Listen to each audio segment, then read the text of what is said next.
지금 우리 함께 말씀 보겠습니다. 창세기 3장 20절, 21절 말씀과 4장 16절, 17절 말씀 두 군데를 보시겠습니다.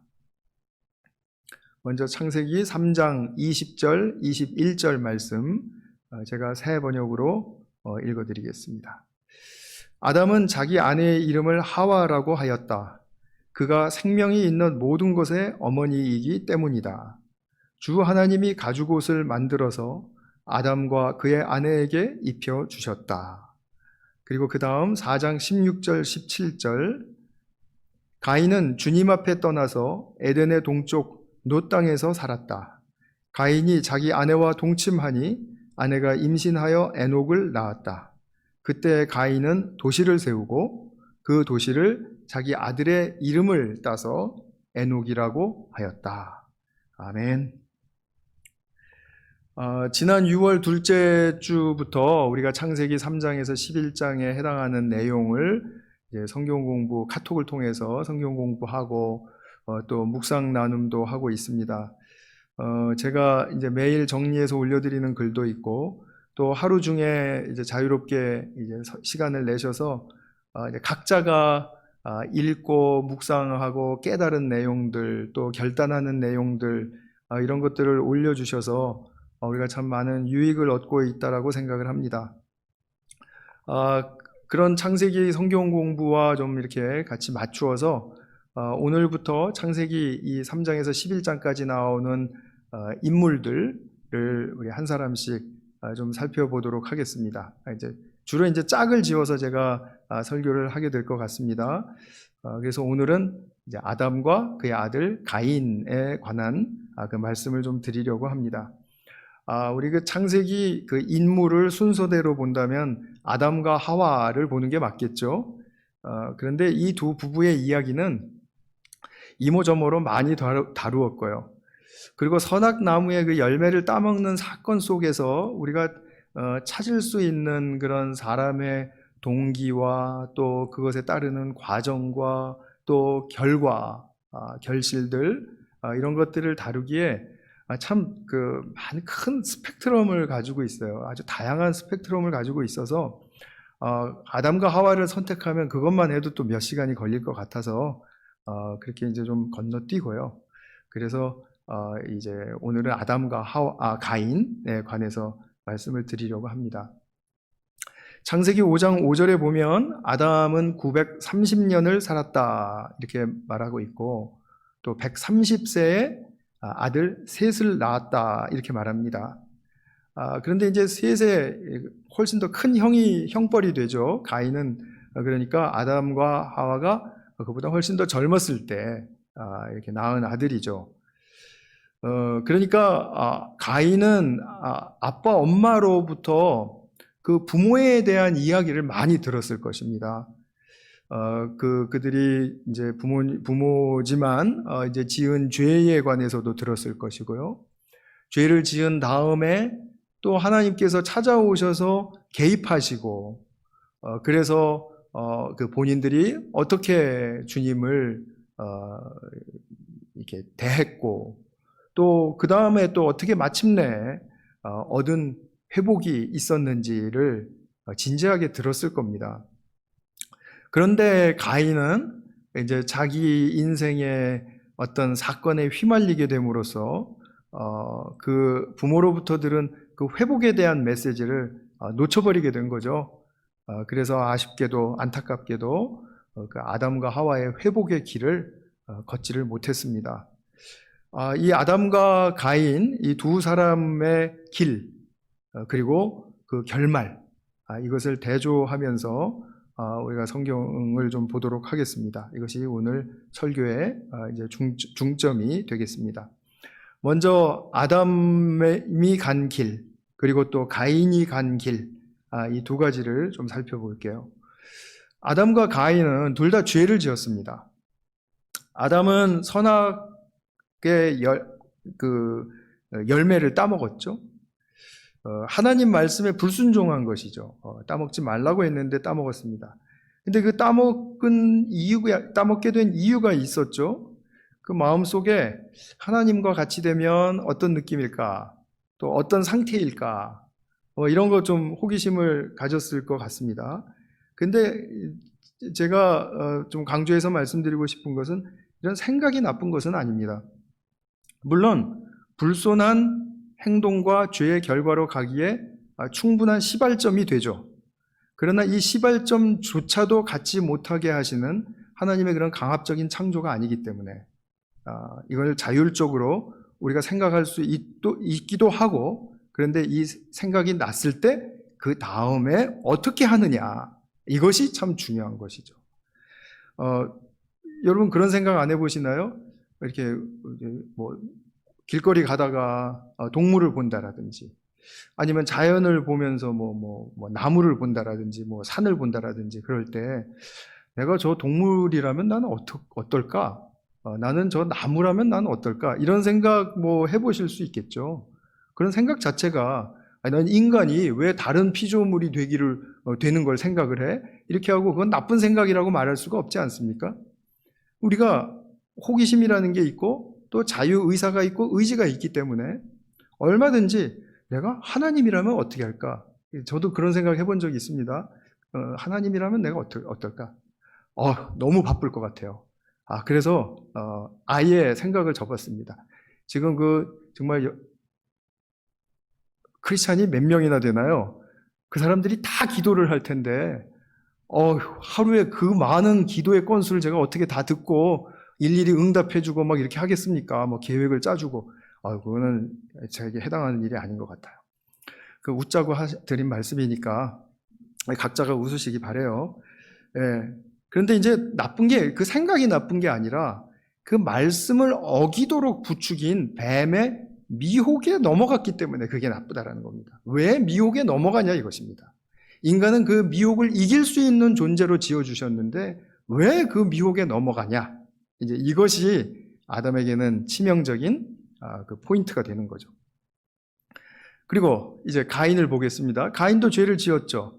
하나님께서 자기 제사보다 아벨의 제사를 더 좋아하시니까 가인 마음속에 시기가 일어나고, 그리고 또 경쟁심, 거기다가 자기 제사를 안 받아주셨으니까 열등감이 따라왔겠죠. 경쟁해진 것 같으니까요. 그러니까 수치심이 생겼겠죠. 이 수치심은 분노에 아주 저수지라고 말할 수가 있겠죠. 분노가 얼굴로 탁 나타났다고 했습니다. 얼굴빛에. 자, 그러면 어떤 거예요? 무엇이 잘못된 것입니까? 그럴 수 있습니다. 그럴 수 있는데 이 때문에 동생을 죽여야 되겠다. 그리고 그것을 실행에 옮긴 것이죠. 우리가 어떻게 마음속에 시기가 한 번도 안 일어나고 경쟁심을 못 느끼고 수치심이 없고 분노하는 적이 없겠어요. 그것마다 다 죄라고 하면은 우리가 어떻게 살겠습니까? 그러나 그것을 이길 수 있는 존재로 만들어주셨다. 그것을 우리가 포인트를 잡아야죠. 그래야지 우리의 삶이 더 긍정적이고 적극적으로 나아갈 수가 있죠. 맨날 자기 죄에 붙들리고 나는 수치심이 많은 존재, 나는 열등감이 젖어 있는 존재, 이렇게 살다가 어떻게 그거를 해결하고 극복을 하겠습니까? 빨리 그거를 딛고 일어서야죠. 근데 가인은 그러지 못했다라는 거죠. 오히려 하나님의 생명의 질서를 파괴하고, 그죠? 파멸하는 그런 역창조적인 범죄를 저지르게 된 것이다라는 거죠. 동생의 생명과 잘 조화를 이루어서 형제를 나누고 정말 남은 인생을 살아도 부족할 판에 그 조화를 이루기는커녕 생명의 질서를 아주 파멸시켜버린, 자기가 생명의 주인인 양 이렇게 파괴해버린 그런 그것은 정말 하나님의 그 창조의 역창조 방향으로 가게 하는 아주 거스르고 그리고 거기에 대항하고 반역하는 행위라는 거죠. 그래서 이렇게 둘 다 죄를 지었습니다. 둘 다 죄를 지었는데 죄를 지은 후에 어떤 과정을 걸어갔는가, 어떤 길을 걸어갔는가, 우리가 또 이제 아담을 한번 또 먼저 보겠습니다. 그들이 이제 숨은 거는 다 아시는 사실이죠. 그래서 이 아담과 하와가 숨었는데 그곳까지 하나님이 찾아오셨어요. 그래서 하나님과 대화가 시작이 됩니다. 하나님이 걸어오신 대화를 피할 수는 없겠죠. 그죠? 자기에게 찾아오시기까지 했는데. 그래서 대화가 시작하자마자 저 여자 때문에, 또 저 뱀 때문에 막 이렇게 되었다고 이제 핑계를 대고 변명을 했는데, 그러나 그것이 지나간 후에 그들이 취한 자세는 무엇이었냐면 하나님 말씀에 경청하고 태도를 바르게 잡았다라는 것입니다. 14절부터 3장 14절부터 보면 뱀에게 또 하와와 아담에게 하나님이 말씀을 주시는 이런 이제 그 내용들이 쭉 서술이 되죠. 그때 이렇게 끼어 들어가 가지고 변명하거나 아니면 왜 그러시냐고 반론하거나 그러지 않았습니다. 하나님 말씀을 끝까지 잘 들었습니다.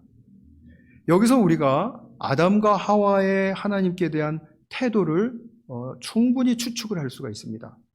이런 경청과 또 하나님께 대해서 긍정적인 자세가 있었다는 것은 오늘 읽었던 20절, 21절에 보면 나타납니다. 뭐라고 그러냐면 아담이 하나님 말씀을 다 들은 다음에 하는 이야기예요. 그걸 듣고 나서 아담이 아내의 이름을 모든 산자의 어머니, 생명 있는 자의 어머니다, 이렇게 불렀습니다. 그러니까 자기 아내는 생명의 시발점이고 근원이고 이런 뜻에서 우리가 하나님 말씀 속에서 축복을 입었구나, 그거를 확신한 것이죠. 그리고 당신은 하와입니다, 이렇게 기쁨으로 불러주었다라는 것이죠. 그리고 하나님께서 그들을 위해서 가죽옷을 입히셨을 때 그 가죽옷을 거부하지 않았죠. 입었습니다. 가죽옷을 지어주셔도 인간에게는 거부할 수 있는 자유의지가 있어요. 그러나 그것을 입었습니다. 그들이 만들었던 이것도 괜찮은 건데 이 나뭇잎 치마 버리기 아까운데 그렇게 생각하지 않았고 그 나뭇잎 치마를 당장 버리고 그리고 가죽옷을 입은 그런 그 삶으로 나아갔습니다. 말하자면 이 가죽옷은 새 삶을 상징하는 것이죠. 하나님이 지어주시고 공급하시는 것으로 나는 살겠다라는 상징적인 의미가 있죠. 또 가죽옷은 동물의 가죽을 베껴온 것이기 때문에 대속해 주신 하나님이 나를 무언가의 희생을 통해서 나를 받아주시고 또 나를 도와주신다라는 그런 의지할 수 있는 대속의 은혜를 심어주셨죠. 그래서 아담과 하와는 이제 그런 새 삶을 살게 된 것입니다. 그런데 가인의 범죄 후 과정을 보면 여기서도 범죄 후에 아담과 하와에게 오신 것처럼 가인에게도 오셔서 말씀하시는 하나님을 우리가 보게 돼요. 그것이 4장의 내용이지 않습니까? 하나님께서 물어보세요. 내 아우 아벨이 어디 있느냐? 죽인 것을 다 알고 물어보시는 겁니다. 왜냐하면 가인이 자기 살인에 대해서 어떠한 성찰을 하고 있고 태도를 갖고 있는가를 확인시켜주고 빨리 회개시켜 주시기 위함이죠. 그런데 딱 잡아떼는 거죠. 난 모릅니다. 내가 동생 지키는 사람입니까? 이렇게 물어보는 거죠. 여기서부터 좀 불손하죠. 자, 여기까지 보면은 뱀 때문에 그랬습니다. 여자 때문에 그랬습니다. 난 모릅니다. 왜 내가 동생 지키는 자입니까? 이렇게 변명하고 반론하는 그런 것은 아담과 똑같습니다. 그런데 주님이 한 걸음 더 깊이 들어가시죠. 아담과 하와에게 그랬던 것처럼 더 한 걸음 더 대화를 깊이 나아가세요. 네가 무엇을 했느냐? 네 아우 핏소리가 땅에서부터 내게 호소하고 있다 하시며 네가 밭을 갈아도 효력을 주지 않고 땅에서 피하며 유리하는 자가 될 것이다. 12절에 보면 이렇게 말씀을 하셨는데 그는 또 이 말씀은 또 무서웠어요. 그래서 굉장히 또 힘들어했어요. 그 말씀은 그래도 하나님께 의지하면 살 수 있다라는 그런 암시가 분명히 들어가 있는 말씀인데 그거를 말만 들은 거예요. 말만. 그거 무서워하고 힘들어하는 것입니다. 우리가 그 말만 듣고 시비 걸고 말만 듣고 판단하고 하는 거 굉장히 많죠. 가인이 그랬어요. 13절, 14절 제가 읽어드리겠습니다. 4장 13절, 14절. 가인이 주님께 말씀드렸다. 이 형벌은 제가 짊어지기에 너무 무겁습니다. 오늘 이 땅에서 저를 쫓아내시니 하나님을 뵙지도 못하고 이 땅 위에서 쉬지도 못하고 떠돌아다니게 될 것입니다. 그렇게 되면 저를 만나는 사람마다 저를 죽이려고 할 것입니다. 이 말씀 들으시면서 어떤 생각이 드시나요? 야, 하나님이 한 말씀 하니까 이자는 두 마디를 말을 하네. 이런 생각 안 드시나요? 근데 그 두 마디 말이 하나님 말씀에 대한 반응이 아니고 자기 생각을 뒤섞어버립니다. 그러니까 자기가 자기를 벌써 다 결정해 놨어요. 자기 운명을. 이것이 어리석은 것이라는 것입니다. 주님의 말씀을 듣고 자기 생각을 막 거기다 덧붙여요. 그리고 확고하게 믿어요. 나를 만나는 자마다 나를 죽일 것이다. 이거 하나님이 하신 말씀도 아니에요. 그러니까 말하자면 무엇입니까? 자기 나름대로 무언가 하나 딱 흘리게 되면 피해망상적으로 심리가 발동이 걸리는 것이에요. 그도 그럴 것이 자기가 살인이라는 행동을 해봤잖아요. 자기가 해봤으니까 자기도 그렇게 똑같이 당하면 얼마나 무서울 것인지를 아는 거죠. 그러니까 자기가 한 대로 만나는 어떤 자든지 간에 나를 죽일 것이다라는 위협을 상상하는 거죠. 그러니까 불안증이 이게 지금 피해갈 수가 없는 것이죠. 이것이 가인의 굉장히 큰 잘못된 이제 벌써 어긋나갔죠. 어긋났습니다. 근데 주님은 아니라고 분명히 말씀하셨어요. 아니다. 그렇지 않다, 가인아. 그리고 네가 만나는 모든 사람에게서 죽임을 면하게 해줄 것이다. 그래서 약속의 표를 주셨어요. 근데 그 약속의 표가 무엇인지 성경은 구체적으로 이야기하지 않기 때문에 그게 뭔지는 알 수 없지만 분명하게 우리가 뭔가 표를 가지고 있다는 것은 어떤 위로가 됩니까? 내가 그런 좀 피해망상적인 어떤 상상이 되고요. 또 불안증이 많이 심해지고 이렇게 되면 그 표를 가지고 있을 때마다 맞아, 하나님이 나를 지켜주신다고 했지. 나 죽임을 당하지 않는다고 했지. 이렇게 하면서 주님 생각하고 또 의지하게 하려는 의도이셨을 거예요. 즉 주님은 계속해서 가인이 살인을 저질렀고 나쁜 짓을 했지만 가인과 함께 살면서 가인을 회복시켜 주시기를 원하셨던 거죠. 그런데 가인은 거부했습니다. 지금까지 우리가 본 것을 이제 정리를 하면 아담이 범죄한 후에 찾아오신 하나님과 함께 거쳤던 그런 과정과 가인이 범죄한 후에 찾아오신 하나님과 거쳤던 이 과정을 우리가 3장, 4장 이렇게 같이 비교하면서 살폈는데 이제 큰 차이점이 이제 확연하게 드러나죠? 무엇입니까? 똑같이 죄를 졌습니다. 그건 똑같아요. 똑같이 주님께서 회복의 목적을 가지고 찾아오셨어요. 그것도 똑같아요. 그런데 그들의 가장 큰 차이는 하나님과 대화에서 보였던 태도의 차이입니다. 아담은 경청하는 태도를 인해 가졌습니다. 자기 자신을 돌이켰어요. 그런데 가인은 자기를 끝까지 변명하고 거기에 자기 생각까지 덧붙여서 확고하게 자기의 잘못된 운명까지도 결정을 해놓고 자기 자신이 그러고 살았어요. 그러고 나갔어요. 그런 추측까지 더하는 태도를 취함으로써 더 불안하고 더 괴팍한 사람으로 되었을 것입니다. 저와 여러분이 기억하셔야 할 것은 무엇이냐 하면 항상 주님께서는 우리의 어떤 사건 후에 또는 일상 속에서 나를 찾아와서 말씀하십니다. 근데 그렇게 찾아와서 하시는 말씀을 우리가 잘 들으려고 애를 써야 하고요. 또 듣는 말씀에 내 생각으로 자꾸 거부하거나 비약하지 말아야 돼요. 하나님의 말씀으로 딱 이렇게 문을 이렇게 열어주셨는데 그 문을 딱 열고 그 말씀의 세계 속으로 쑥 들어가지를 못하고 그 문은 열어주신 것은 아는데 거기다가 자기 생각을 덧붙이니까 들어가지는 못하고 온통 그 문과 함께 이렇게 뒤범벅이 된 자기 생각과 자기 계획과 자기의 그 운명의 삶을 뒤범벅이 시켜놓는 것입니다. 이것이 생명으로 인도하시려는 하나님의 손길을 거부하는 바로 그 태도이죠. 우리가 그런데 여기서 또 한 가지 기억해야 할 것은 무엇이냐 하면 하나님께 대하는 태도와 사람에게 대하는 태도가 본질상 다르지 않다라는 것입니다. 어떤 사람은 나는 하나님 말씀은 잘 들어. 근데 사람 말은 안 들어. 라는 그런 궤변을 늘어놓습니다.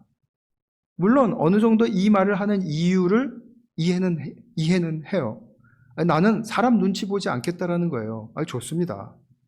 그런데 사람 말을 듣지 않고 무시하는 사람은 결국에는 하나님 말씀도 듣지 않을 가능성이 매우 높습니다.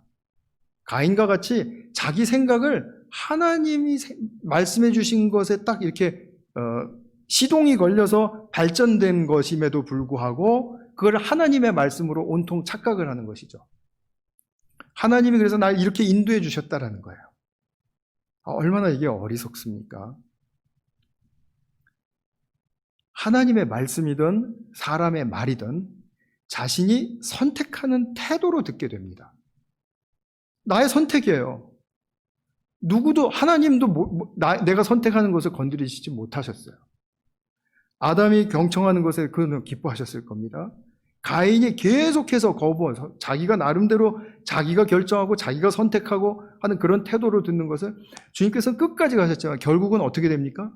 결국은 가인은 여호와 앞을 떠났다.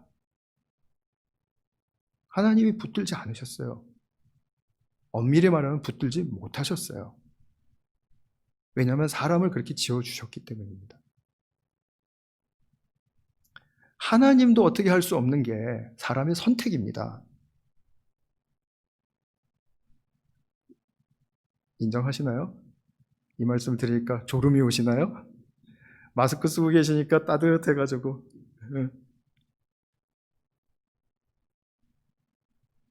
근데 나는 안 믿어.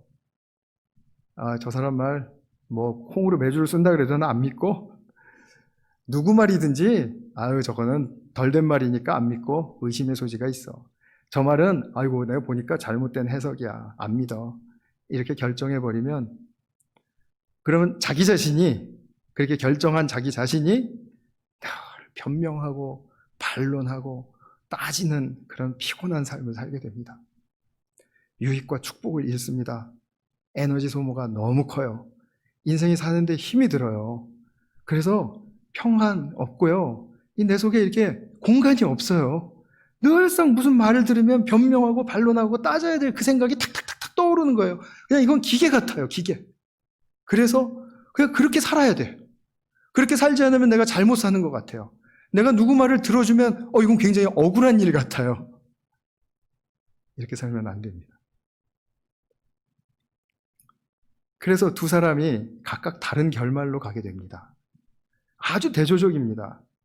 이것은 이 결말을 제가 말씀드리기 전에 우리가 이 세속과 맞닿아서 사는 이 현실 속에서 굉장히 참 큰 놀람과 도전이 됩니다.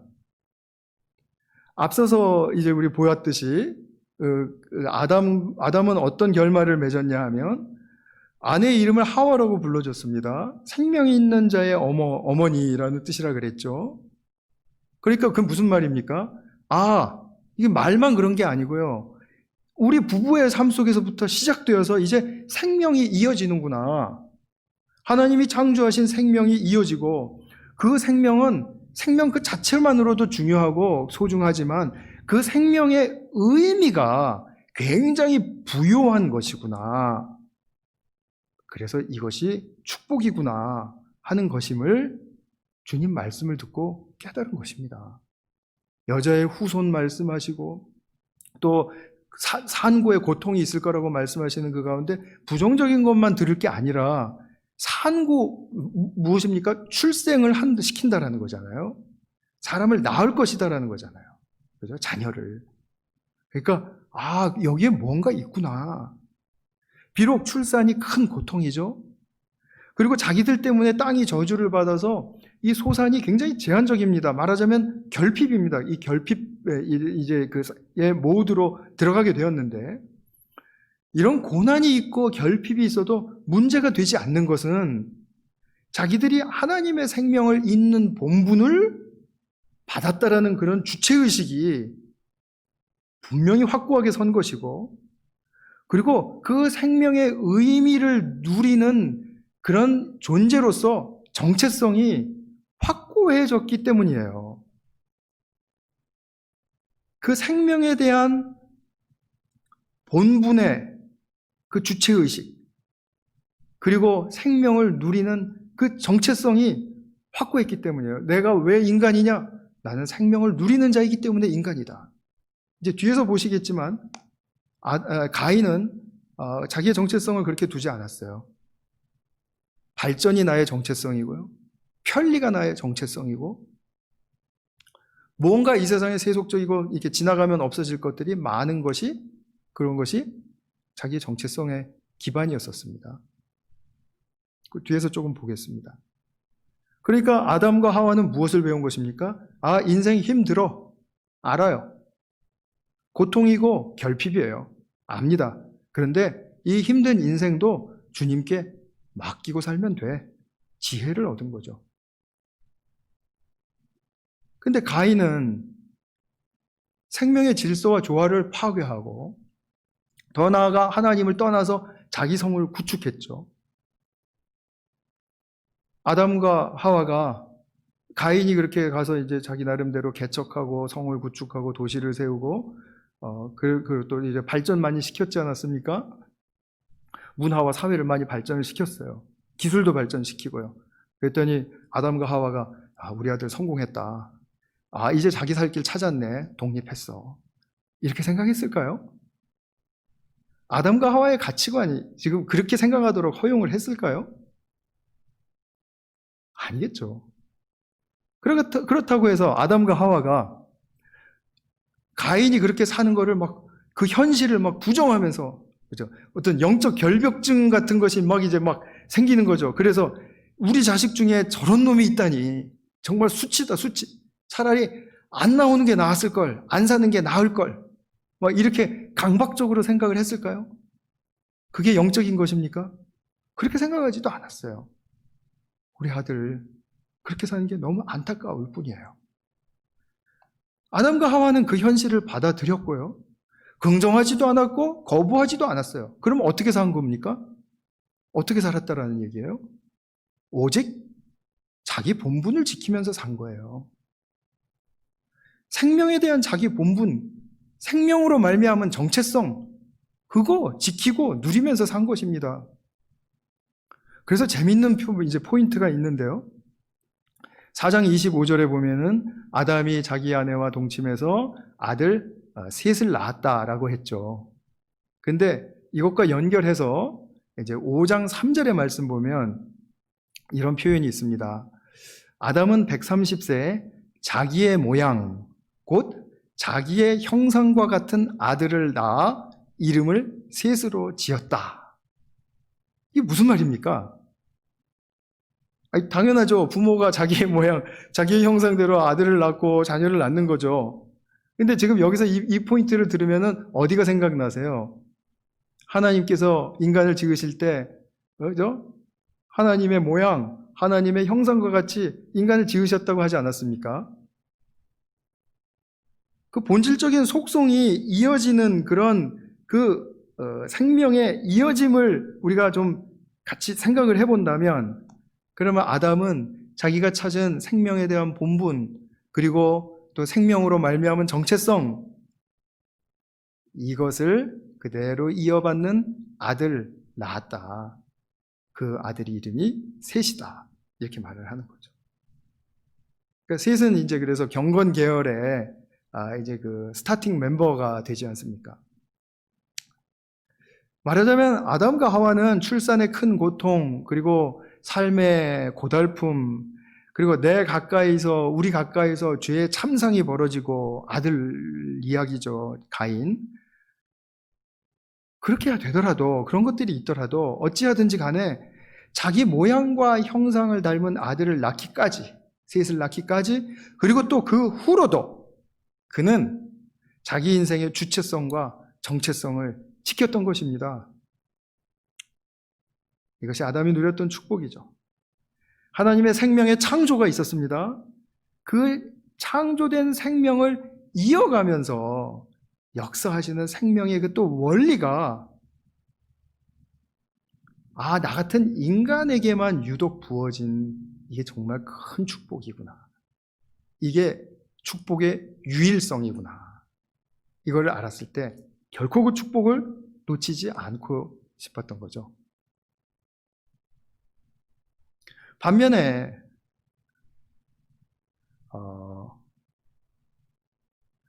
가인은 계속해서 이제 변명과 불안이 가득했지 않습니까? 창조 때 부여하신 또 부모가 자기를 낳아줬을 때 부여받은 능력이 있었어요. 그 능력에만 의지했었던 것이죠. 16절, 4장 16절, 그는 하나님 앞을 떠났습니다. 그 말은 하나님과 관계없이 살았다라는 뜻이에요. 그러니까 그는 태어나면서부터 무엇에 의지를 했냐면 자기에게 부어주신 유한한 자기 능력에 의지했습니다.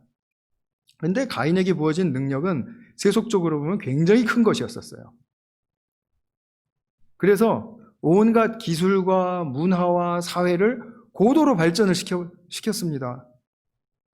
이거 하나님이 주신 능력이지, 또 부모가 이어받게 한 능력이지, 뭐 자기가 스스로 창출한 능력은 아니지 않습니까?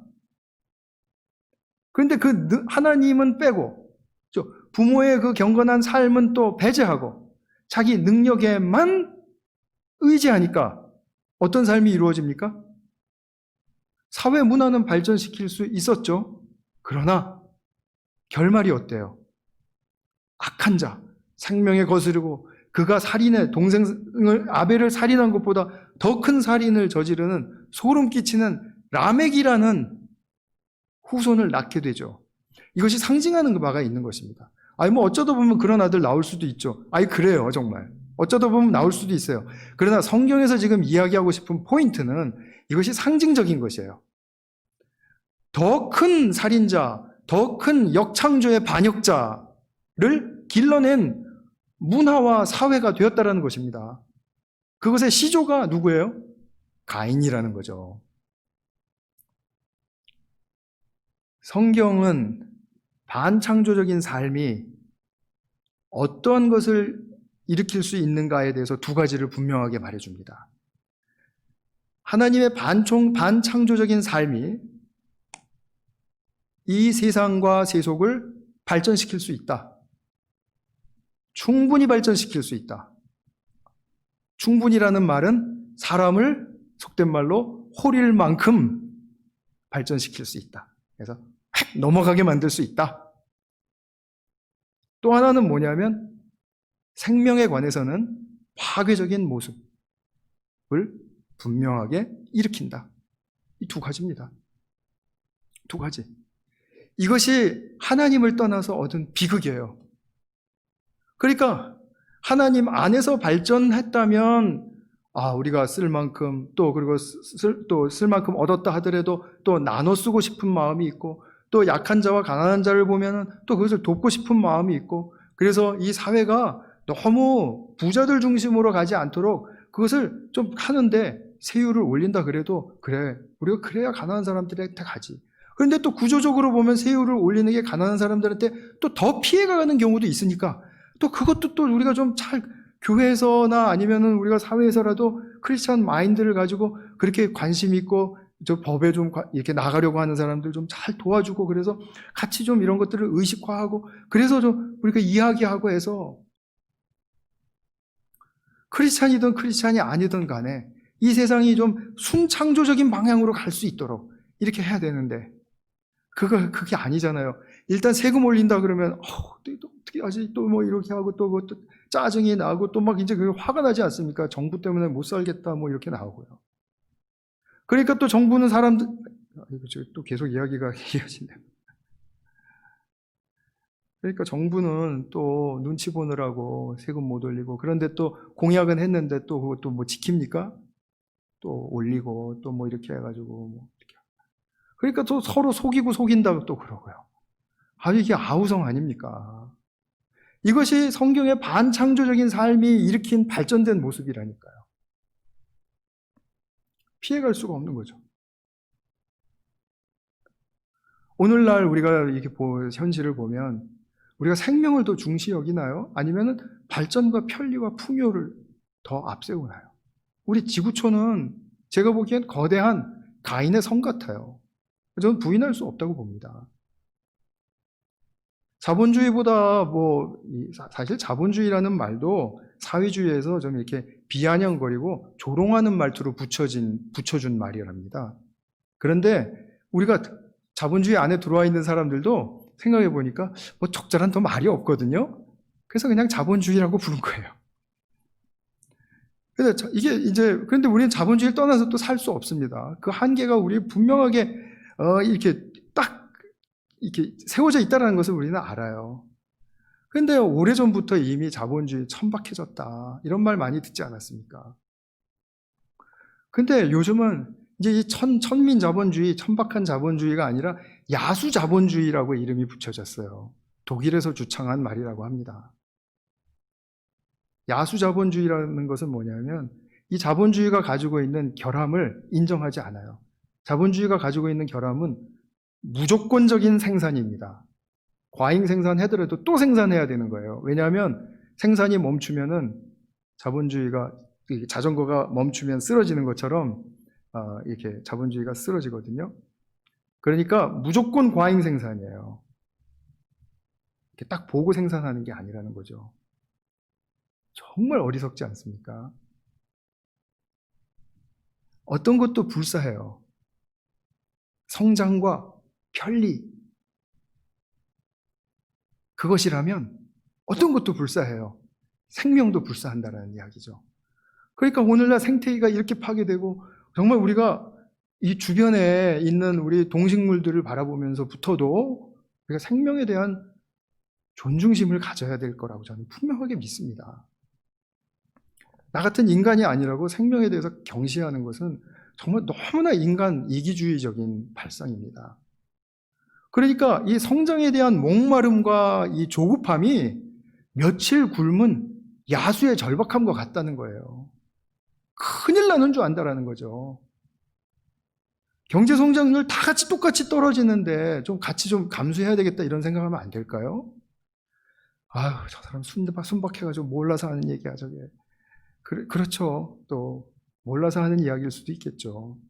그런데 너무 벌벌 떠니까 하는 이야기죠.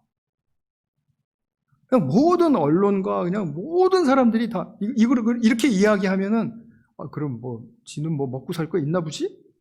이런 식으로 다 그냥 치부해 버리니까, 그런 말도 제대로 의식 가진 사람들도 잘 말 못 하잖아요. 그런데 우리가 가인의 성에서 계속 살면 어떤 결과가 나타난다고요? 라멕이 나타난다니까요. 라멕.